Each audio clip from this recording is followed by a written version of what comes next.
ذرية من حملنا مع نوح إنه كان عبدا شكورا. أعوذ بالله من الشيطان الرجيم. بسم الله الرحمن الرحيم. والتين والزيتون وطور سينين وهذا البلد الأمين.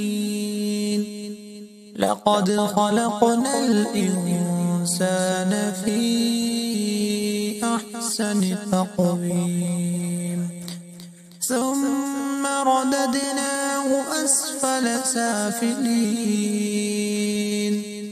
إلا الذين آمنوا وعملوا الصالحات فلهم أجر غير ممنون.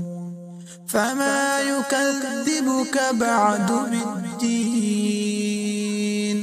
أليس الله بأحكم الحاكمين؟